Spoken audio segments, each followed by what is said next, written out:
Hey guys, now you can study CA IPCC taxation at your home. All the lectures will be delivered to you in a pen drive. You will also receive hard copy of notes for CA IPCC taxation. So avail this opportunity, learn at your home at your own pace with your own mentor. Check the links given in the description below and the comment box below, or just write to us at neerajaroraclasses@gmail.com. Hi guys, what's up? इस video में हम लोग revise करेंगे TDS. दो तीन बातें बहुत ध्यान सुनिएगा सर। दो वीडियो डालूंगा मैं लगभग टीडीएस की। एक होगी बड़ी वीडियो लगभग 30 से 40 मिनट के आसपास की, और एक होगी सर छोटी वीडियो लगभग 14-15 मिनट के आसपास की। बड़ी वीडियो में थोड़ा डिटेल रिवीजन होगा, छोटी वीडियो में बिल्कुल cut cut cut cut cut एकदम शॉर्ट में रिवीजन होगा। सर आप लोगों से मैं कुछ उम्मीदें करता हूँ, उम्मीदें ये करता हूँ कि सर आपने टीडीएस का चैप्टर पहले पढ़ा है, तभी आप लोग आगे बढ़ें, राइट। अनडाउटेडली सर जिन्होंने सर हमारी जो क्लासेस वगैरह सब्सक्राइब कर रखी हैं उनके लिए बहुत अच्छा है, जिन्होंने नहीं कर रखी उनके लिए भी अच्छा है, don't worry at all. But हाँ सर, अगर आपने टीडीएस पहले नहीं पढ़ा तो ये आप दोनों के लिए ही बहुत नुकसानदायक हो सकता है, ठीक है। वीडियो में सर मैं स्पीड थोड़ी सी फास्ट रखूंगा, ऑब्वियसली रिवीजन वीडियो है, और कोई हम बिल्कुल भी और कोई बात नहीं करेंगे, सीधा कट कट कट रिवीजन पे ध्यान लगाएंगे, ओके। तो दो वीडियोस हैं, पहले आप इसको देख लीजिए, फिर पार्ट 2 को देख लीजिएगा। ये सारी वीडियोस सर आप लोग एक सिस्टमैटिक मैनर में अगर देखना चाहते हैं तो सर आप हमारी वेबसाइट विजिट कर सकते हैं edu91.in। वहाँ पे बहुत क्लियरली ये सारी वीडियोस वहाँ पे लगी हुई हैं, और आप वहाँ पे जाके इन वीडियोस को जब देखेंगे तो आपको कोई किसी तरह की डिस्ट्रैक्शन नहीं होगी, क्योंकि सामने एक वीडियो होगी फिर दूसरी आप नेक्स्ट करके प्ले कर सकते हैं, राइट। तो आइए टीडीएस की रिवीजन शुरू करते हैं। स्पीड फास्ट होगी, टीडीएस पहले पढ़ा होना चाहिए, तभी आपको इन वीडियोस का फायदा हो पाएगा। पहले बड़ी वीडियो देखिए, फिर छोटी वीडियो देखिए, पूरा टीडीएस आपका रिवाइज हो जाएगा, एग्जाम में आपका 4 से 8 नंबर का आएगा, राइट। चलिए थैंक यू वेरी मच, आइए वीडियो शुरू करते हैं। चलिए टीडीएस रिवाइज करना शुरू करते हैं। टीडीएस सर बहुत सिंपल सी बात सर, टीडीएस गवर्नमेंट का एक तरीका है आपसे टैक्स कलेक्ट करने का जब आप इनकम कमा रहे हैं, ठीक है। ऐसे 3 तरीके हैं, टीडीएस, टीसीएस, एडवांस टैक्स। हमारे लिए टीडीएस और एडवांस टैक्स बहुत इंपॉर्टेंट है। टीसीएस पे एक आधा क्वेश्चन आपके एग्जाम में आया हुआ है, वो मैंने अपनी बुक में डाल रखा है।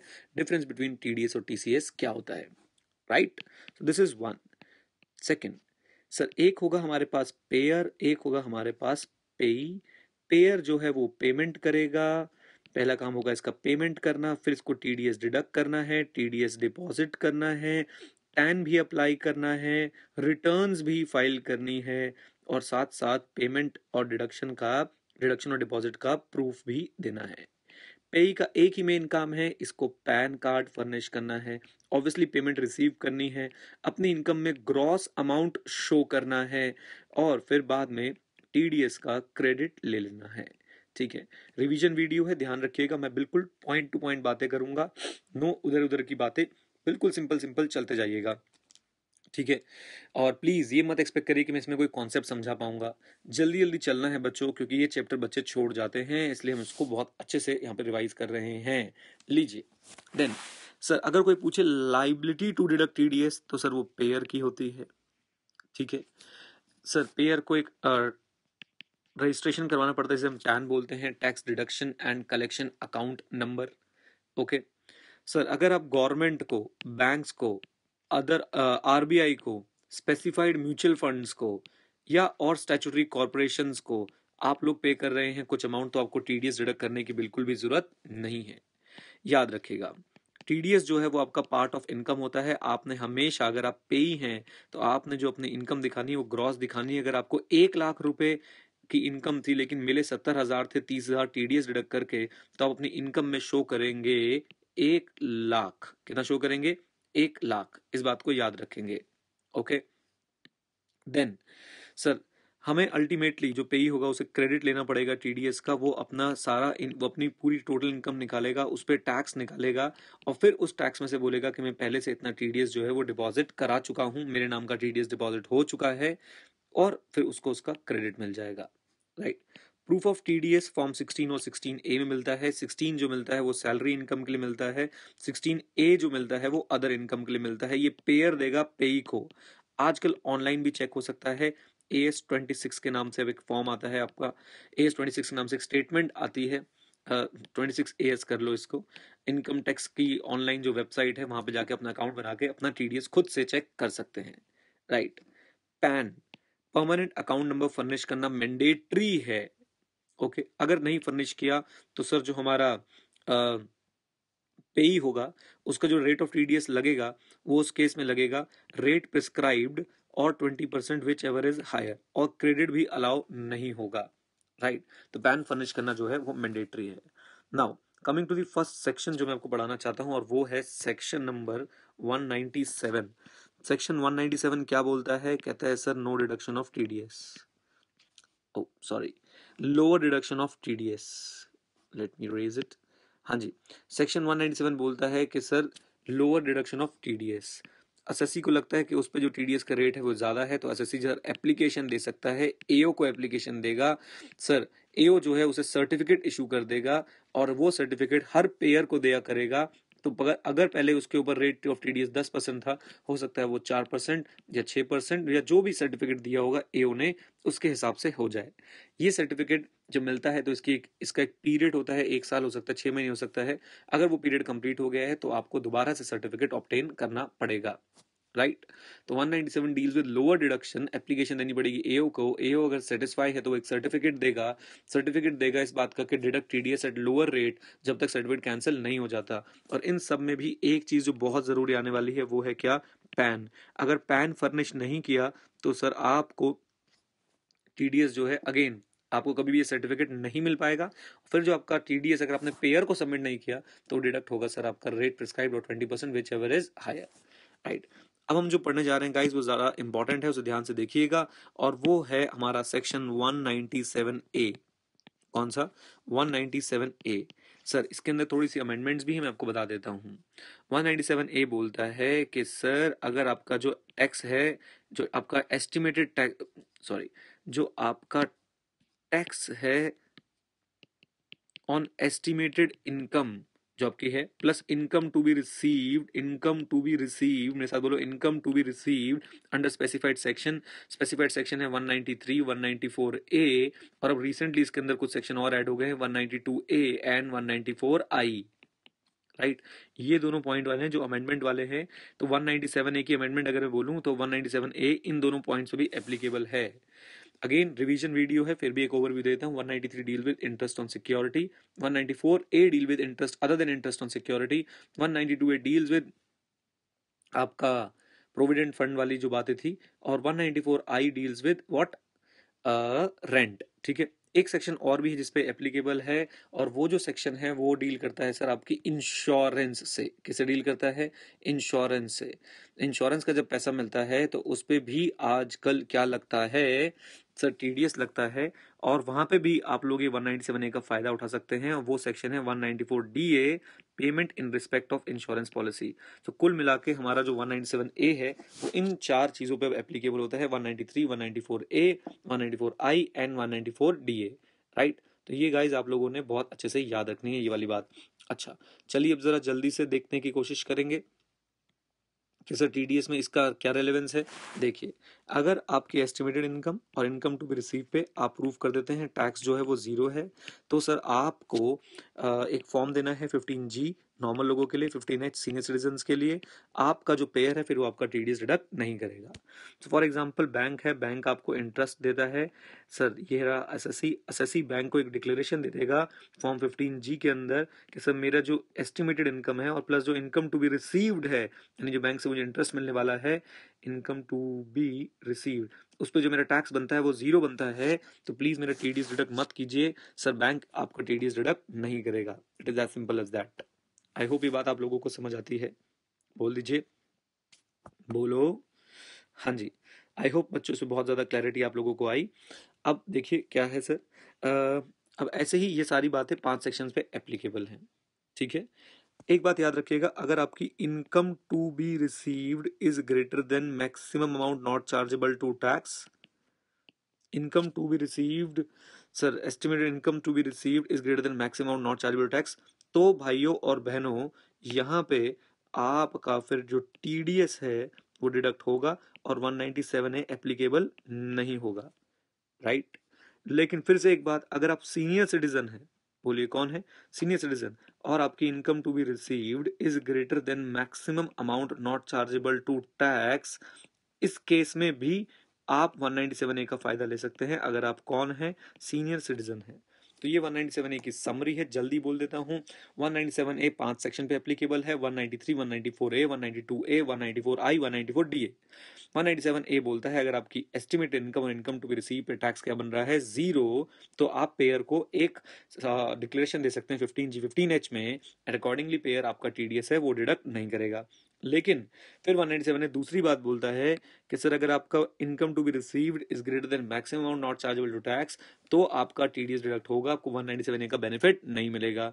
फिर ये तीसरी बात बोलता है कि सर अगर आप सीनियर सिटीजन हैं, बोलिए कौन है, सीनियर सिटीजन, और आपके income to be receive greater than maximum amount not chargeable to tax भी है, तो भी आपको 197A का बेनिफिट मिल जाएगा। देखिए मैं यहाँ पे आपको कुछ करके दिखाता हूँ। ये देखो जी, सिंपल सी बात, सर एसएससी कौन है, right, SSC sir normal, senior citizen, normal. तो आपको चेक करना पड़ेगा क्या आपकी income to be received is greater than maximum amount not chargeable to tax, maximum amount not chargeable to tax. Sir आपको 197A का बेनिफिट जो है वो नहीं मिलेगा। फिर आपको देखना पड़ेगा कि आपकी income to be received less than maximum not chargeable to tax है। फिर आप चेक करेंगे कि सर आपका जो एस्टिमेटेड इनकम है plus income to be received है, क्या उस पर आपका टैक्स 0 बन रहा है। इफ यस तो आपको 197A का बेनिफिट मिल जाएगा, अगर नहीं अदरवाइज तो आपको फिर इसका बेनिफिट अलाउ नहीं होगा। अगर सीनियर सिटीजन है तो सर इन एनी केस बस आपको ये प्रूव करना है कि जो आपका टैक्स अमाउंट है वो क्या बन रहा है, 0 बन रहा है on estimated income plus income to be received पे। ठीक है, तो आपके लिए आपका जो टैक्स अमाउंट है वो कितना बन जाएगा, सॉरी आपका जो आपने बस प्रूव कर दिया टैक्स अमाउंट 0 है, तो क्या आप 197A ले सकते हैं? आंसर इज यस, बिल्कुल बेनिफिट ले सकते हैं 15H फॉर्म सबमिट करके। That's it. लीजिए, ये थी बच्चों इसकी सुपर समरी। अच्छा जी, अब बच्चों एक और बात पे आते हैं कि टीडीएस का डिडक्शन का टाइम क्या होता है। आइए मैं आपको दिखाने की कोशिश करता हूँ कब टीडीएस डिडक्ट करना चाहिए। टीडीएस से डिडक्ट होता है पेमेंट, हाँ जी, टीडीएस डिडक्ट होता है payment or credit whichever is earlier, लेकिन in case of salary sir it is deducted only on payment. हाँ जी, it is deducted only on what, बोलिए, पेमेंट। इतनी बात याद रखिए। सर टीडीएस डिपॉजिट कब करना होता है, डिपॉजिट की डेट्स क्या हैं? सर अगर हमारा मंथ कोई भी मंथ है तो 7th of the next month तक करना होता है, और अगर हमारा मार्च का मंथ है तो 30th अप्रैल तक आपने इसको डिपॉजिट करना होता है। याद रखिए, नॉर्मल मंथ जैसे कि हमारे अप्रैल मई जून जुलाई अगस्त सितंबर अक्टूबर नवंबर दिसंबर जनवरी फरवरी, 7th of the 7 days from the end of the month in which deduction is made. तो अगर अप्रैल में डिडक्शन करिए तो 7 मई को डालिए, अगर सर मई में डिडक्शन करिए तो 7 जून तक कर दीजिएगा। ठीक है, रिटर्न भी जाती है सर टीडीएस की, सर क्वार्टरली रिटर्न्स होती हैं, क्वार्टरली रिटर्न्स होती हैं सर हमारी। जो पहला क्वार्टर है 30 जून वाला, उसकी रिटर्न जाएगी 15 जुलाई तक। ऐसे ही हर क्वार्टर की नेक्स्ट मंथ की 15 तक, लेकिन जो 31 मार्च वाला क्वार्टर आता है उसकी जो रिटर्न जाती है वो 15 मई तक जाती है, राइट। हाँ जी, उसकी जो रिटर्न आती है वो कहाँ तक जाती है, 15 मई तक जाती है। लीजिए सर, इसके बाद हमारे पास जो है टीडीएस के कुछ सेक्शन वाइज नोट्स हैं, मैं आपको वो दिखाऊंगा। ये टीडीएस की रिवीजन वीडियो 1 है, इसको देखिए, और इसके बाद टीडीएस की और भी रिवीजन वीडियोस आ रही हैं, वो देखते जाइएगा। राइट गाइज, चलिए आइए, ये है टीडीएस की वीडियो 2, और इसके अंदर हम लोग देखने वाले हैं कि सर टीडीएस के रेट्स क्या होते हैं, टीडीएस कैसे कौन से नेचर ऑफ इनकम पे डिडक्ट होता है, एटसेट्रा एटसेट्रा। जल्दी जल्दी रिवाइज करेंगे। इससे पहले अगर पार्ट 1 वाली वीडियो आपने नहीं देखी तो देख लीजिएगा। हो सकता है मैं सारी वीडियोस को कंबाइन कर दूं, या हो सकता है सर मैं अलग अलग वीडियोस डालूं। ठीक है, तो प्लीज आप लोग इनको चेक करते रहिएगा। सर सारी वीडियोस अगर आप लोग एक साथ देखना चाहते हैं तो बहुत सिंपल है सर, हमारी वेबसाइट है edu91.in, उस पर आपको सारा रेलिवेंट स्टफ जो है ऐसे के ऐसे मिलेगा। कुछ एक्सक्लूसिव वीडियोस भी हैं जो सिर्फ edu91.in पे डलेंगी, तो प्लीज वो भी आप लोग वहां से चेकआउट कर सकते हैं। ओके, आइए शुरू करते हैं। सबसे पहली बात करूंगा मैं सैलरी के ऊपर। सैलरी के ऊपर टीडीएस का सर सबसे इंपॉर्टेंट कॉन्सेप्ट ये है कि सर इस पे सैलरी पे टीडीएस तभी डिडक्ट होता है जब पेमेंट होगी। अदरवाइज जनरल रूल होता है वो होता है payment or credit whichever is earlier, लेकिन सैलरी के केस में होगा सिर्फ पेमेंट। जो रेट होता है बच्चों वो होता है average rate of tax. Average rate of tax कैसे निकालते हैं, सिंपल है, सबसे पहले आपकी income under head salary compute करते हैं, प्लस फिर आपका और अदर इनकम्स को कंसिडर करते हैं, आपकी चैप्टर 6A की डिडक्शंस को कंसिडर करते हैं, सेट ऑफ को कंसिडर करते हैं, क्लबिंग को कंसिडर करते हैं, और फिर आपका टैक्स कंप्यूट कर लेते हैं आपके एप्लीकेबल रेट्स पे। ठीक है, और ये सब एस्टिमेशन बेसिस पे चल रहा है। फिर आपके टैक्स को डिवाइड बाय 12 करते हैं, या जो रिमेनिंग पीरियड होता है उससे डिवाइड करते हैं, और तब जाके आपका एवरेज रेट ऑफ टैक्स निकल आता है। और हर मंथ आपकी सैलरी से, फिर हम ये अमाउंट क्या करते रहते हैं, डिडक्ट करते रहते हैं। ओके गाइस, देखिए रिवीजन वीडियो से मैं कॉन्सेप्ट नहीं समझाने बैठूंगा, कॉन्सेप्ट समझाने बैठूंगा तो भाई टीडीएस मुझे लगभग 6 से 7 घंटे लगते हैं। मैं जल्दी जल्दी बताने की कोशिश कर रहा हूँ। सैलरी भी पेमेंट बेसिस पे डिडक्ट होगा, average rate of income tax पे डिडक्ट होगा, सारा कुछ एस्टिमेट करेंगे, टैक्स एस्टिमेट करेंगे, डिवाइड बाय 12 या फिर रिमेनिंग पीरियड कर देंगे, राइट। एक छोटा सा पॉइंट सर, अब अगर एम्प्लॉय कुछ चीज़ें फर्निश करता है, जैसे कि वो अपने एचआरए के लिए स्लिप फर्निश करता है, या वो और भी कोई आपको हाउस प्रॉपर्टी के लॉस के लिए बोलता है कि मुझे हाउस प्रॉपर्टी का लॉस है, तो गवर्नमेंट ने ये एम्प्लॉयर की ड्यूटी लगा दी कि एम्प्लॉयर इज लायबल, एम्प्लॉयर को चेक करना पड़ेगा कि सर ये सारी बातें सच है या नहीं है। Is that clear? जल्दी से बोल दो। तो सर ये एम्प्लॉयर की ड्यूटी है कि ये सारे प्रूफ जो है ऑब्टेन करे, सारे एविडेंस जो है ऑब्टेन करे, जो भी एम्प्लॉय डिडक्शन या एग्जेम्पशन या सेट ऑफ लॉसेस वगैरह क्लेम कर रहा है। आइए सर, सैलरी के सेक्शन से एक और सेक्शन जुड़ा हुआ है, सैलरी का सेक्शन था 192, अब हम लोग पढ़ने जा रहे हैं 192A। याद करिए सैलरी के चैप्टर में सर हम लोग पीएफ पढ़ते थे, वहां पे आरपीएफ होता था और लिखा होता था कि आरपीएफ से कोई भी पैसा विड्रॉ करोगे अगर बिफोर 5 ईयर्स, याद है ना आप लोगों को, बिफोर कितने ईयर, 5 ईयर, तो वो टैक्सेबल होगा। अब गवर्नमेंट ने सर इसको टैक्सेबल, देखिए लॉजिक्स बहुत सारे हैं, बहुत बहुत बहुत सारे और बहुत डिटेल्ड लॉजिक हैं, लेकिन यहाँ हम लॉजिक्स डिस्कस करने नहीं बैठे, यहाँ हमारा एक ही गोल है आपका और मेरा कि हम जल्दी जल्दी रिवाइज कर लें एग्जाम के लिए, ठीक है। तो सर सैलरी में से अगर सैलरी के चैप्टर में पढ़ा था कि आरपीएफ से आप पैसा विड्रॉ करते हैं बिफोर 5 ईयर तो वो टैक्सेबल होता है। अब सर वो टैक्सेबल होगा और अब उस पर टीडीएस भी लगेगा। तो अगर आप प्री मेच्योर विड्रॉल करते हैं अपने प्रोविडेंट फंड से तो उसके ऊपर टीडीएस भी लगेगा at the rate of 10%, provided that sir TDS नहीं लगेगा, no deduction under this section shall be made where the amount of such payment to the payee is less then 50,000 rupees. तो अगर आपका जो अमाउंट है वो लेस देन 50,000 रुपीज है तो सर आपके ऊपर कोई भी टीडीएस एप्लीकेबल नहीं होगा। तो उसकी थ्रेशोल्ड एग्जेम्पशन लिमिट होगी less than 50,000, right. So if the amount is less then 50,000 तो उसके ऊपर टीडीएस जो है वो डिडक्ट नहीं होगा। Is that clear? And undoubtedly मैंने पहले पढ़ा दिया आपको कि 197A 192A पे एप्लीकेबल है, यानी 192A से अगर आपको इनकम हो रही है तो आप डिक्लेरेशन देके बच सकते हैं। किस तरह की डिक्लेरेशन देके बच सकते हैं? इस तरह की कि सर मेरे जो इनकम है और मेरी इनकम टू बी रिसीव्ड है उस पर टैक्स 0 बनता है, तो प्लीज मेरा टीडीएस आप लोग डिडक्ट ना करें। आप नॉर्मल व्यक्ति हैं तो आपको 15G देना पड़ेगा, आप सीनियर सिटीजन हैं तो आपको 15H देना पड़ेगा। Is that clear? Come on, yes और नो? यस। लीजिए शॉर्ट में फिर से रिवीजन कराता हूं सर, ID91.in पे सारी वीडियोस देख सकते हैं। सैलरी सब डिडक्शन होती है पेमेंट बेसिस पे, average rate of tax applicable होगा। आप सारा कुछ एस्टिमेट करिए, टैक्स निकालिए, उसे डिवाइड बाय 12 या फिर रिमेनिंग पीरियड, सपोज 8 महीने आपने जॉब करी तो 8 महीने से डिवाइड कर दीजिए।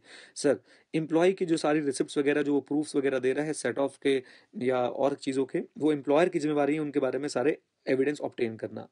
सर 192A भी हमने पढ़ा, 192A लगता है सर जब प्रोविडेंट फंड से आप लोग प्री मेच्योर विड्रॉल करते हैं उस पर टीडीएस का रेट 10% है, थ्रेश होल्ड लिमिट जो है वो लेस देन 50,000 है। If the amount is less then 50,000 तो टीडीएस डिडक्ट नहीं होगा। 197A का बेनिफिट आपको मिल सकता है। This was all about TDS on salary. आइए अब बात करते हैं सर अपने अगले सेक्शन की, और अगला सेक्शन है गाइस हमारा सेक्शन 193।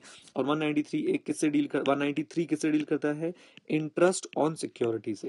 रेट रहेगा 10%, बोले क्या रहेगा? 10%।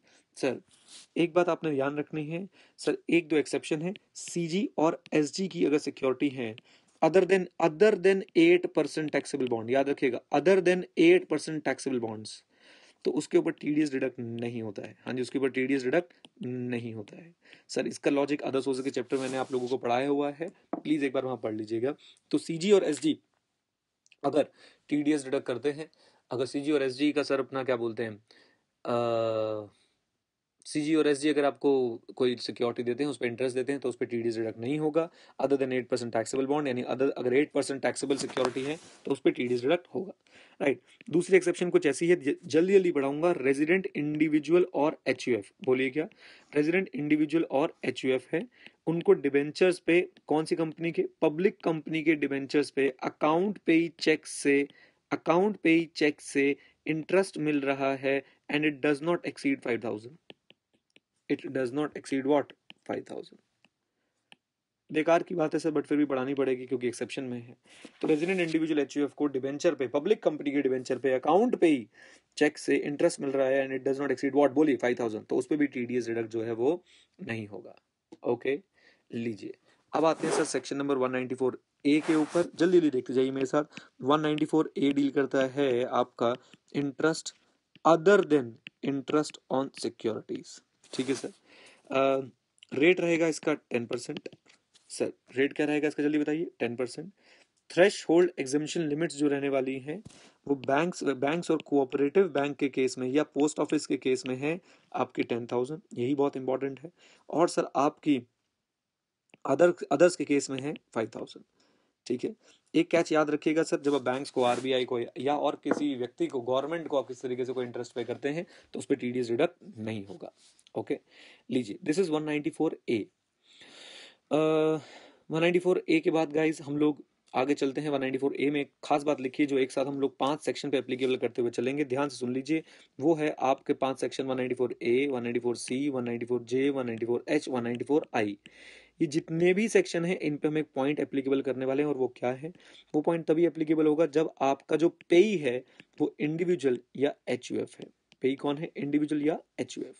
और उसका पिछले साल, सपोज आपका करंट ईयर, रेलेवेंट ईयर 16-17 है, आपका प्रीवियस ईयर 15-16 है, तो उसका पिछले साल अगर टैक्स ऑडिट नहीं हुआ, पेयर इंडिविजुअल एचयूएफ है और उसका पिछले साल टैक्स ऑडिट नहीं हुआ अंडर सेक्शन 44 ए बी, तो बहुत सिंपल है, उसको सर नेक्स्ट ईयर में यानी 16-17 में इन 5 सेक्शन में ए सी जे एच आई में टीडीएस डिडक्ट करने की जरूरत नहीं है।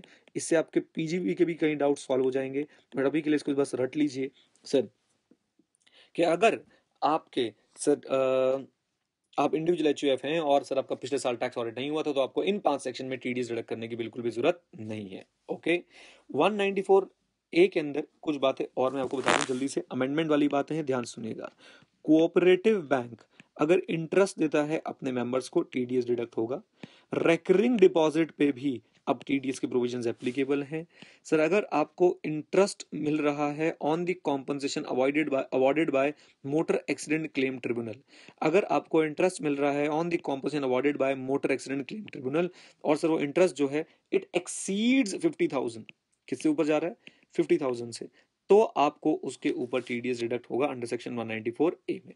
राइट, चौथी और सबसे इंपॉर्टेंट बात, एक ही बैंक की डिफरेंट डिफरेंट ब्रांचेस में आपने एफडी कराई है, तो अब हम जो इंटरेस्ट थ्रेशोल्ड 10,000 वाली देखेंगे वो हर ब्रांच की इंटरेस्ट को ऐड करके देखेंगे। राइट, तो एक बैंक की डिफरेंट ब्रांच में आपने एफडी कराई है सर, अब हम ऐसे नहीं देखेंगे कि आपने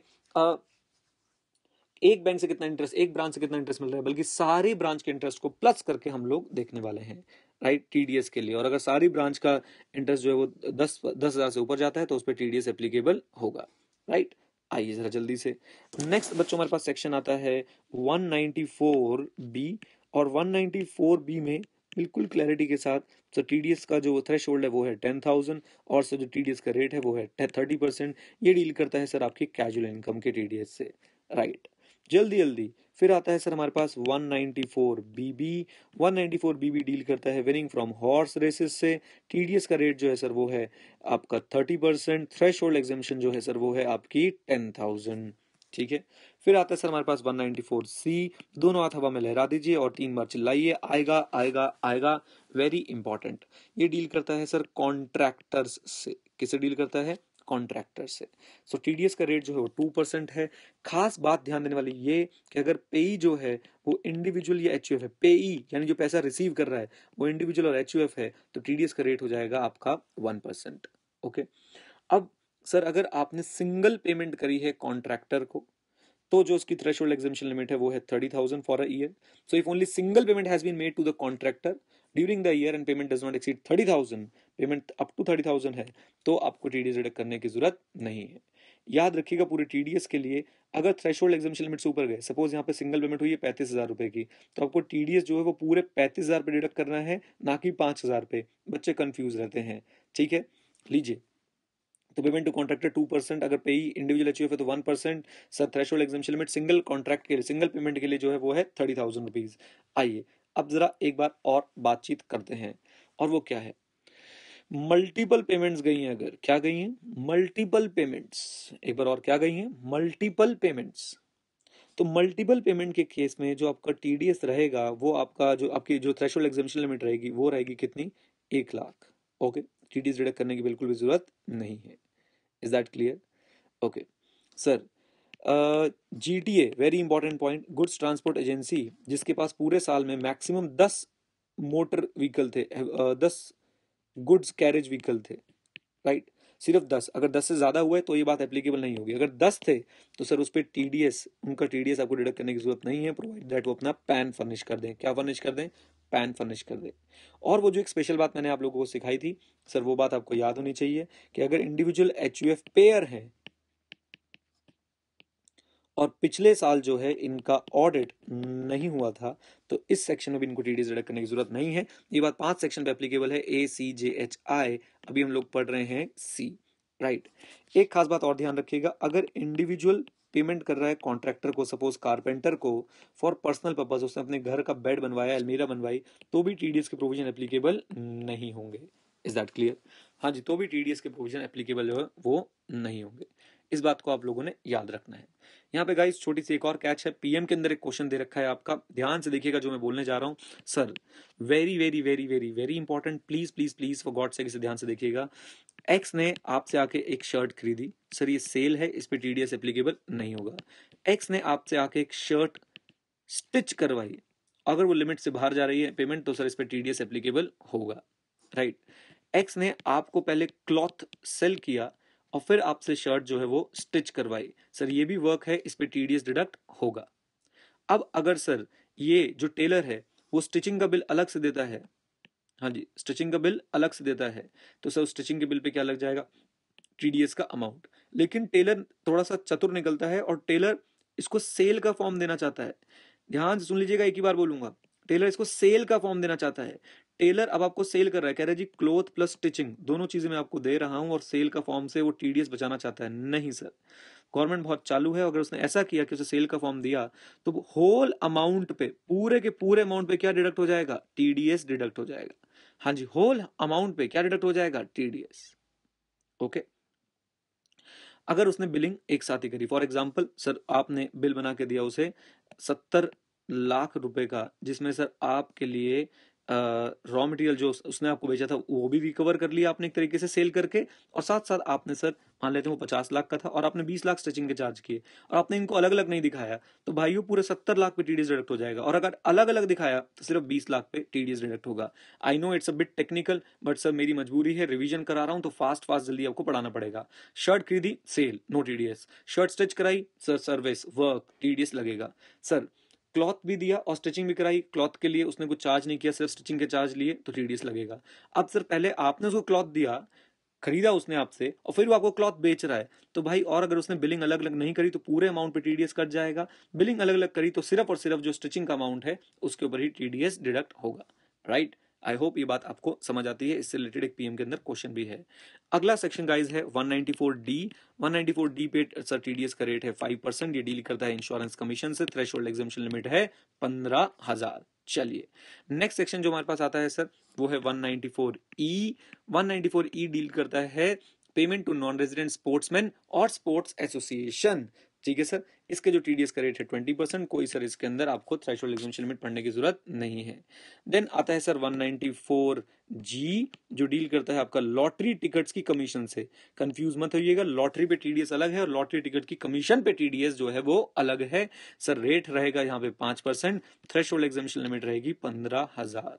अब आते हैं बच्चों 194H पे, ये डील करता है कमीशन और ब्रोकरेज से।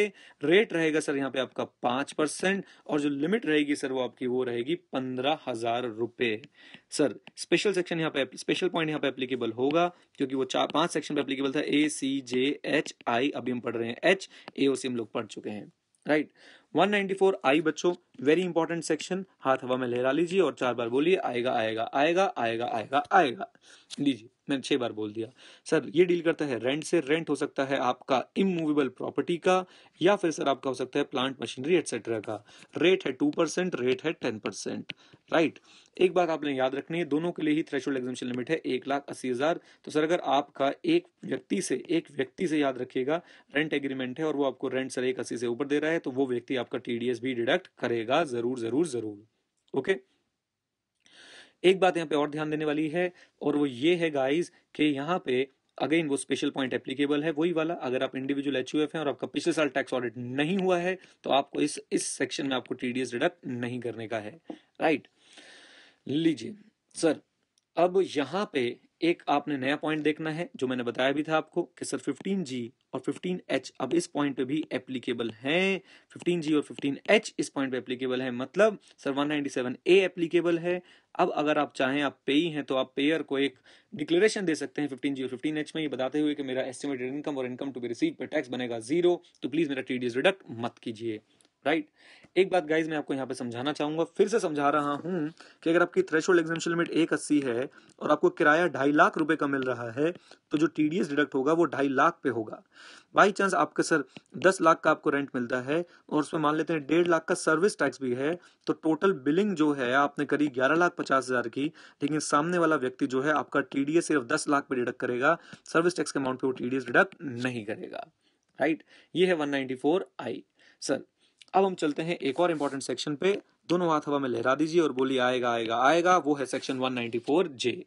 194J लगता है प्रोफेशनल सर्विसेज के लिए, टेक्निकल सर्विसेज के लिए, सर डायरेक्टर ऑफ कंपनी की रेम्युनरेशन के लिए, सैलरी नहीं, सिटिंग फीस एक्सेट्रा, और नॉन कॉम्पिटिंग फीस के लिए। सर ये सारी चीजें अलग अलग हैं। डायरेक्टर ऑफ कंपनी के केस में थ्रेशोल्ड एग्जम्पशन लिमिट 0 है, यानी 1 रुपया भी मिला तो इस पर टीडीएस डिडक्ट होगा अंडर सेक्शन 194J, सर वो है 10% से। बाकी इसके लिए 30,000 की लिमिट है, इसके लिए भी 30,000 की लिमिट है, और इसके लिए भी 30,000 की लिमिट है, राइट। ध्यान रखिएगा कि सर ये 30,000 इंडिविजुअल है, अगर आपने एक ही व्यक्ति से प्रोफेशनल सर्विस ली, टेक्निकल सर्विस ली, तो सर 30,000 यहाँ पे, 30,000 यहाँ पे, इसका टीडीएस डिडक्ट नहीं होगा अगर 30,000 तक की हैं। ओके, ये अलग अलग लिमिट है, बहुत इंपॉर्टेंट है। आपके पीएम के अंदर एक क्वेश्चन भी है, XYZ limited makes payment of 28,000 to mister Ganesh for professional service and 25,000 towards technical service, तो 28 और 25 है, दोनों पे ही टीडीएस डिडक्ट नहीं होगा, राइट। स्पेसिफाइड प्रोफेशनल्स पे एप्लीकेबल हैं ये, जो 44A के अंदर स्पेसिफाइड प्रोफेशनल लोग डिस्कस करते हैं, काले कोट वाले, सफेद कोट वाले, बिना कोट वाले, घर बनाने वाले, हम लोग, भाई लोग, एटसेट्रा, राइट। जिन लोगों ने वीडियोस देखी या face to face classes attend की है उन्हें आई होप याद आ गया होगा, ये हैं स्पेसिफाइड प्रोफेशनल्स। सर और कुछ प्रोफेशनल्स भी जो यहाँ पर नोटिफाई कराए गए हैं, जैसे कि sports person, umpires, coaches, team physician, event manager, commentators, anchors and sports columnist. लीजिए सर, अगला सेक्शन हम लोग देखने वाले हैं सेक्शन 194LA। 194LA डील करता है sir payment of compensation on acquisition of certain immovable property. तो कंपलसरी एक्विजिशन अगर हुई है तो उसका जो टीडीएस है वो 194LA में डिडक्ट होगा एट द रेट ऑफ 10% होगा। जो थ्रेशोल्ड एग्जम्पशन लिमिट है वो रहने वाली है कितनी, 2.5 लाख रुपए। Okay, next section sir, again ये डीए भी बहुत इंपॉर्टेंट, एलए भी बहुत इंपॉर्टेंट था, और ये आईए भी बहुत इंपॉर्टेंट है। 194 IA sir very important sir, इसका सीधा सीधा इंपैक्ट कैपिटल गेन के क्वेश्चन के साथ मिलके आ सकता है। एक्स ने वाई की प्रॉपर्टी खरीदी, सर एक्स वाई को पेमेंट करेगा। अब एक्स पेमेंट करते समय पहले ही वाई का क्या डिडक्ट कर लेगा, टीडीएस। ओके, प्रोवाइडेड दैट जो सर पेमेंट है अगर वो लेस देन 50 लाख हो रही है, लेस देन 50 लाख, अगर इमूवेबल प्रॉपर्टी जो खरीदी है वो लेस देन 50 लाख है, tax is not required to be deducted at source where the total amount of consideration for the transfer of immovable property is less than rupees what 50 lakh. Okay, इस बात को आप लोगों ने ध्यान रखना है। ओके, तो सर उस केस में टीडीएस डिडक्ट होगा। और हाँ, खास बात यहाँ पे पेयर को टैन अप्लाई करने की बिल्कुल भी जरूरत नहीं है। टीडीएस का जो रेट होने वाला है वो होगा 1%। टैन बिना अप्लाई करे जो परचेजर है वो सर सेलर का टीडीएस डिडक्ट कर देगा अगर सर इमूवेबल प्रॉपर्टी खरीदी है और सर उसके लिए जो अमाउंट जा रहा है वो 50 लाख या उससे ज्यादा है। देन उसके बाद आता है बच्चों 194DA। अगेन ये जितने भी LA IA DA ये तीनों ही बहुत ज्यादा इंपॉर्टेंट है, आ सकते हैं। सर इंश्योरेंस कंपनी अगर पैसा दे रही है, इंश्योरेंस की मैच्योरिटी वैल्यू एटसेट्रा, और वो 1010D में एग्जेंट नहीं है तो इंश्योरेंस कंपनी उसका टीडीएस डिडक्ट कर लेगी। टीडीएस का सर जो थ्रेशोल्ड एग्जम्पशन लिमिट रहेगी वो रहेगा आपका 1 लाख।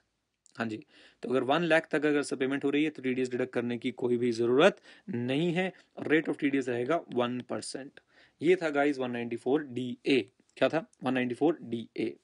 ओके, ये टीडीएस की बच्चों दूसरी वीडियो है, रिवीजन वीडियो। मैंने सारे लगभग आपको इंपॉर्टेंट सेक्शंस दिखा दिए जो रिलेवेंट थे। इसके बाद एक तीसरी वीडियो भी आएगी, हो सकता है मैं इसी के पीछे जोड़ दूं, तो आप पूरी वीडियो को जरूर देख लीजिएगा। सर उस वीडियो में हम लोग टीडीएस के प्रोसीजर एस्पेक्ट की बात करेंगे। लगभग सर मैंने आपको 1 घंटे में पूरा टीडीएस रिवाइज कराने की कोशिश करी है, जो मुझे क्लास में पढ़ाने में 6 घंटे लगते हैं। अब सर मैं एक बार और कोशिश करूंगा कि आपको एक सुपर फास्ट रिवीजन वीडियो बना के दूं, जिसमें सर आपका 15 मिनट में पूरा टीडीएस रिवाइज हो जाए। edu91.in पे जाना ना भूलें। हो सकता है सर मैं कुछ आने वाली वीडियोस स्पेसिफिकली वहीं अपलोड करूं जो यूट्यूब पे आपको नहीं मिलेंगी, तो उसका पूरा फायदा उठाने के लिए आप लोग उस वेबसाइट पे जरूर अकाउंट बना लीजिएगा। राइट, अगर ये वीडियो भी कंप्लीट नहीं हुई तो इसमें थर्ड पार्ट मैंने जोड़ दिया होगा। कंप्लीट हो गई है तो सर इसका थर्ड पार्ट आपको यूट्यूब पे या edu91 पे मिल जाएगा, सर्च करने से आप वहां पे जाके उसे देख सकते हैं। Thank you very much guys, stay connected, stay जय हिंद, और हाँ सीखते रहें, क्योंकि सीखना बंद तो जीतना बंद। चलिए अब हम लोग बात करेंगे टीडीएस के कुछ और प्रोसीजर्स की। सर इंटरेस्ट की बात मैं आपसे करने वाला हूं, इससे रिलेटेड एक क्वेश्चन भी है आपके पीएम के अंदर, तो जरा ध्यान से देखिएगा। 2 तरह की दिक्कत हो सकती है सर टीडीएस में, यानी 2 तरह के आप लोग पाप कर सकते हैं। पहला पाप ये कि आपने टीडीएस डिडक्ट नहीं किया। दूसरा पाप ये कि आपने टीडीएस डिडक्ट कर लिया लेकिन आपने उसको डिपॉजिट नहीं किया। तो अगर आपने टीडीएस डिडक्ट नहीं किया तो पहली दिक्कत आपके साथ ये करेंगे कि आपको असेसी इन डिफॉल्ट मान लेंगे और आपके ऊपर penalty under section 221 and interest under section 220 लगाएंगे। अच्छी बात यह है कि हमारे कोर्स का पार्ट नहीं है। दूसरी बात, आपके ऊपर इंटरेस्ट लगाएंगे eight the rate of 1% per month और part thereof, at the rate of 1% per month और पार्ट देयर ऑफ। कहां से कहां तक? जब से टैक्स डिडक्ट होना था और जब तक टैक्स डिडक्ट हुआ, जब से टैक्स डिडक्ट होना था और जब तक टैक्स डिडक्ट हुआ। सो टैक्स 1% पर मंथ और part of the month on the amount of TDS. याद रखिएगा, on the amount of TDS. 3 चीजें होती हैं, P into R into T. सब प्रिंसिपल हो जाएगा जितने का टीडीएस डिडक्ट होना था, रेट हो जाएगा 1% पर मंथ और पार्ट देयर ऑफ, टाइम हो जाएगा sir from the date on which such tax was deductible till the date on which such tax is deducted. Right, ध्यान रखिएगा इसको। अब आते हैं सर अगले मुद्दे पे, और वो अगला मुद्दा क्या है? आइए, ऐसे ही अगर आपने टीडीएस डिडक्ट कर लिया लेकिन उसको डिपॉजिट नहीं किया तो बेटा ये महापाप है, महापाप। और इस महापाप में पहला कॉन्सिक्वेंस सेम, आपको माना जाएगा असेसी इन डिफॉल्ट। दूसरा कॉन्सिक्वेंस भी सेम, इंटरेस्ट, लेकिन रेट अलग, 1.5% पर मंथ और पार्ट देयर ऑफ। कब से? जब डिडक्ट हुआ था तब से कब तक? जब डिपॉजिट हुआ तब तक।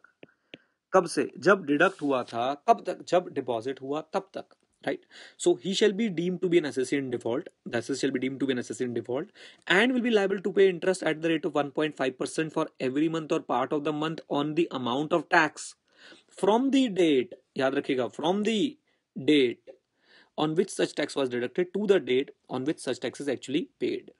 Right, ये बात आप लोगों ने ध्यान रखनी है, ठीक है। और इस केस में अगर आपने टीडीएस डिडक्ट नहीं किया, टीडीएस डिडक्ट करके डिपॉजिट नहीं किया, देन जो टैक्स बनता है प्लस जो उसके ऊपर इंटरेस्ट बनता है, it will be a charge upon all the assets of the assets of the assessee liable to pay tax. Basically sir आपके सारे एसेट्स बेच के गवर्नमेंट वो पैसा निकालने की पावर अपने आप को दे रही है अगर आपने टीडीएस डिडक्ट करके डिपॉजिट नहीं किया। गवर्नमेंट इस बात से बहुत ज्यादा नाराज होती है। क्यों नाराज होती है? इसलिए नाराज होती है क्योंकि आपने गवर्नमेंट के नाम पे पैसा लिया और आपने उसको डिपॉजिट नहीं किया। अब जो मैं चीज पढ़ाने जा रहा हूं सर आपके एग्जाम पॉइंट ऑफ व्यू से ओके इंपॉर्टेंस भी नहीं है, कम इंपॉर्टेंस है, बट फिर भी एक बार पढ़ लेते हैं। मैंने बोला असेसी इन डिफॉल्ट मान लेंगे। असेसी इन डिफॉल्ट मानने के लिए एक नोटिस आएगा, उस नोटिस का एक टाइम पीरियड होगा। सर कोई भी इनकम टैक्स में नोटिस होता है तो उसका टाइम होना जरूरी है कि वो कब तक नोटिस आ सकता है। तो असेसी इन डिफॉल्ट आपको 2 बातों के लिए माना था, एक आपने टैक्स को डिडक्ट नहीं किया, दूसरा आपने टैक्स को डिडक्ट करके डिपॉजिट नहीं किया। राइट। अब डिडक्ट नहीं किया को मैं दो पार्ट में बांट देता हूं। आपने रेजिडेंट का टैक्स डिडक्ट नहीं किया, आपने नॉन रेजिडेंट का टैक्स डिडक्ट नहीं किया। अगर आपने रेजिडेंट का टीडीएस डिडक्ट नहीं किया तो आपको असेसी इन डिफॉल्ट मानने का नोटिस जो है वो 7 ईयर्स तक आ सकता है। कितने साल तक आ सकता है? 7 years from the end of the financial year in which payment is made or credit is given. From the end of the financial year in which the payment was made or credit is given. याद रखिएगा, ठीक है sir, please. So assessee in default मानने का notice जो है sir वो दो केस में आता है, जब डिडक्ट नहीं किया या डिडक्ट करके आपने डिपॉजिट नहीं किया। सर डिडक्ट नहीं किया मैं दो पार्ट में बांट दिया। रेजिडेंट बच्चों 7 ईयर्स तक नोटिस आ सकता है। 7 ईयर्स कहां से शुरू होंगे? From the end of the financial year in which the payment is made or credit is given. Non resident के केस में अगर आपने डिडक्ट नहीं किया, देयर इज नो लिमिट, यानी आपको कभी भी नोटिस आ सकता है। ऐसे ही डिडक्ट करके डिपॉजिट नहीं किया, again there is no limit, आपको कभी भी नोटिस आ सकता है। It is as simple as that. लीजिए यहाँ आके गाइस हमारी टीडीएस की जो रिवीजन है वो कंप्लीट होती है। Please please please for God sake इसको अच्छे से आप लोग कर लीजिएगा, आपको काफी चीजें यहाँ पे सीखने को मिलेगी। एक पॉइंट गाइस इसका पीजीबीपी के अंदर भी इफेक्ट डालता है। जब भी आप पीजीबी पढ़ रहे हो, मेरी बुक से पढ़ रहे हैं, वीडियो से पढ़ रहे हैं, तो सर 40AI और 40AIA जरूर आप लोग कंसिडर कर लीजिएगा एक बार इसके साथ। वहां पे हमने कुछ बातें पढ़ी थी सर, वो इससे सीधा कनेक्ट होती हैं। मैं उसको रिवाइज नहीं करा पा रहा यहाँ पे, क्यों नहीं करा पा रहा? मुझे पूरा पीजीपी का 40IA खोलना पड़ जाएगा। सो प्लीज कंसिडर दिस के सर जब भी आप ये पढ़ रहे हो बुक में से, तो आपको मेरी बुक में चैप्टर में 14 है, आप सर ये चीज जरूर कंसिडर करें 40AI और 40AIA, राइट। चलिए यहाँ पे आके टीडीएस की रिवीजन कंप्लीट करते हैं सर। नीडलेस टू से जो जो बातें मैंने आपको बताई वो ध्यान रखिएगा, ये सिर्फ और सिर्फ रिवीजन वीडियोस हैं, इनको आप किसी भी तरीके से सब्स्टिट्यूट ना माने अपनी फुल फ्लेज वीडियोस का। These are only for revision purpose. कोई कॉन्सेप्ट नहीं समझाया गया सर आपको सिर्फ चीजें रिवाइज कराई गई हैं। आई होप आपने रिवीजन अच्छे से करी, ठीक है सर। अब तीसरी बात सर, ये तभी आपको बहुत फायदा पहुंचाएंगे जब आपने पहले से टीडीएस पढ़ रखा था। अगर आपने टीडीएस नहीं पढ़ा तो और आप इस वीडियो को देख रहे हैं तो आपने बहुत बड़ी गलती की है। जाइए टीडीएस पढ़िए, इस वीडियो को देखिए सर, आपसे बहुत बहुत बहुत हेल्प मिलेगी, आप एग्जाम में अच्छे नंबर स्कोर कर पाएंगे, राइट। आई विल ट्राई कर सर टीडीएस को समाप्त करते हुए एक वीडियो 10 मिनट के अंदर भी मैं बना दूं, राइट। चलिए thank you very much, stay connected, stay head, जय हिंद। और हाँ, सीखते रहें क्योंकि सीखना बंद तो जीतना बंद।